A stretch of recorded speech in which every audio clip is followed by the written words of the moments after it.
Personally, this was like one of the main things that I kind of was worried about in terms of what Microsoft was going to be doing in the future and how it would affect like developers and things like that when it comes to the actual Xbox platform. I know some people are of the belief that Microsoft is going to do some kind of they call it a PC hybrid, I think is what the term being used mostly right now for it is. But here's the thing, right?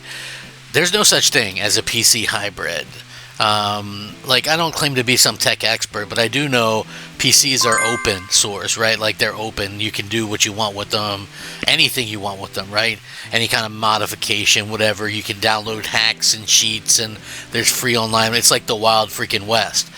Consoles are a closed box. You can't have a box that's both open and closed. Consoles are a closed box. I like the closed box platform because it prevents a lot of the stuff that happens with the PC side of things. Like if I wanted to game on a PC, I definitely would. You know what I mean? It's just like I don't.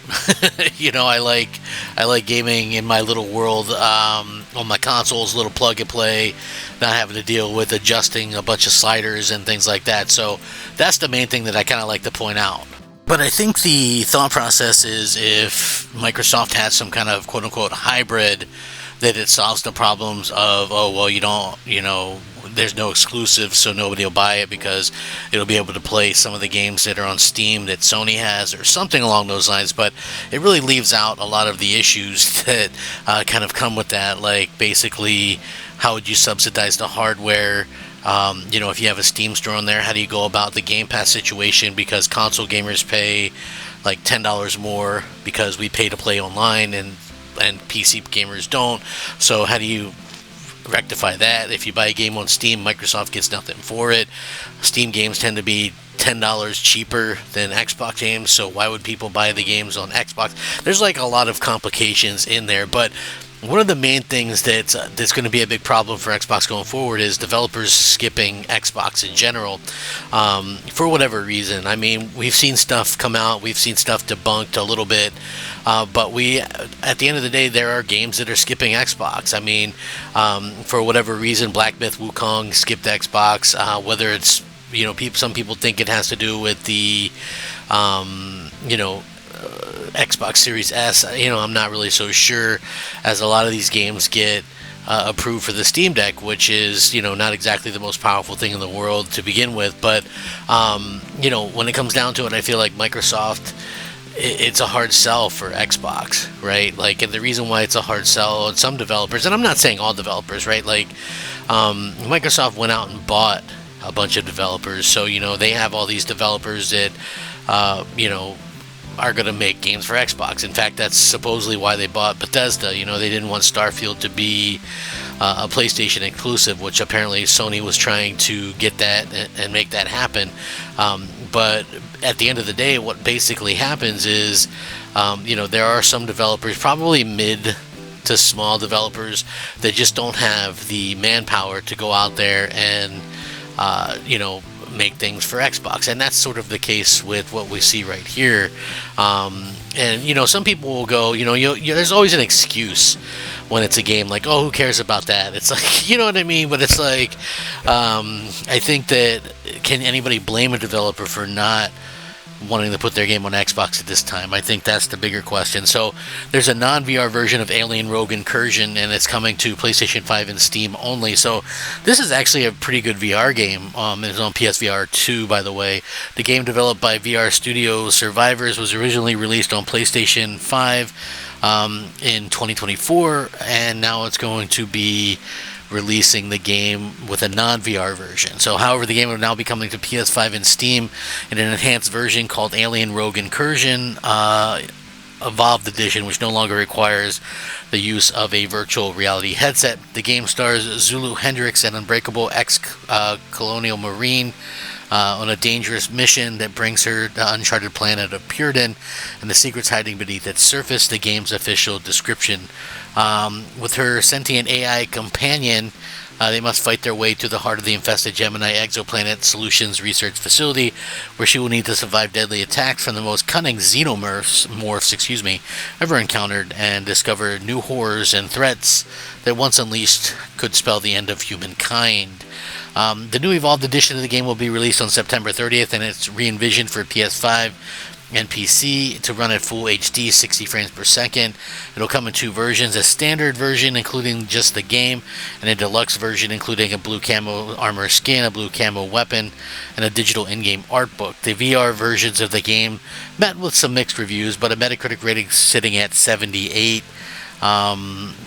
So yeah, interesting. Survivors will no doubt be hoping to release of a non-VR game will build the game's audience, especially because there's a second game on the way.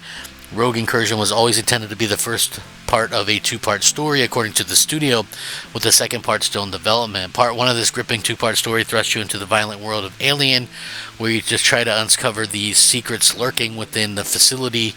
This standalone installment stands as a complete story, yet leaves you hanging on a thrilling cliffhanger. Well, yeah, I mean, listen, like I said, pretty good game in VR. The fact that it's coming to, non-VR platforms, I think, is pretty damn cool.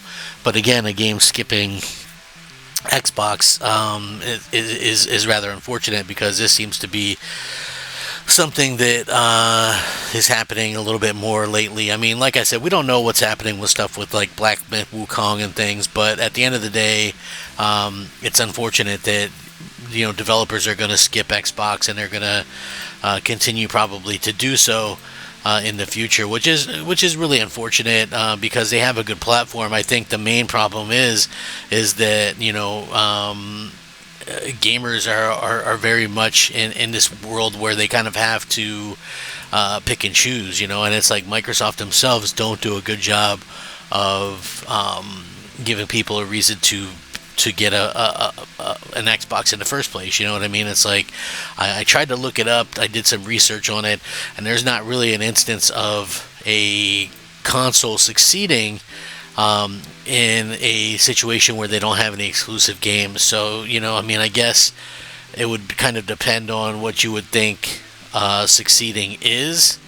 But, at the end of the day, I think that succeeding just means that you're actually out there selling some great games, you know what I mean? And selling a good amount of consoles. I think, for Xbox to quote unquote succeed, they would certainly have to be able to go out there and sell, on par with at least what the Xbox One was doing, which is like 60 million units or whatever. So that's probably where we're at with this, and we'll have to see if that's something that they can do in the future. They can continue to kind of change with how they handle things. But for me, the way that I look at this, and I just sit there, and this is just me, I'm thinking, Microsoft is really kind of quiet lately. Like something tends to be up, or seems to be up. They're incommunicado with the fans. Like usually they do, stuff like the live shows, or they do,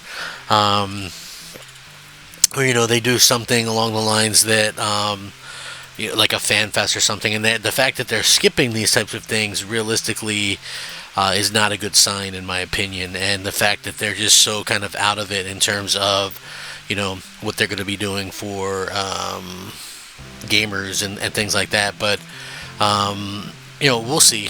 We'll see what happens in the future. I know some people think, good things. They believe, Krusty is coming, and Krusty's going to save the day, if that old Camp Krusty episode. But it's like, for me anyway, when I look at this, it's hard for me to sit there and think, hey, Microsoft is onto something here, because, from my kind of point of view, it doesn't really look like they're doing the things that they need to do in order to get people excited about the platform.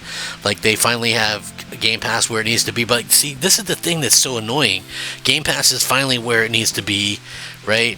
And yet we have a situation where there's no exclusives or anything. There's always some kind of thing that really interferes with the way that things are, and it's like that's the frustrating part in my opinion. So, like I said, I would love your guys' thoughts and opinions on this stuff. Like, how do you guys feel about where Microsoft is headed? Is there any avenue for hardware to exist with no exclusive games? Like, none.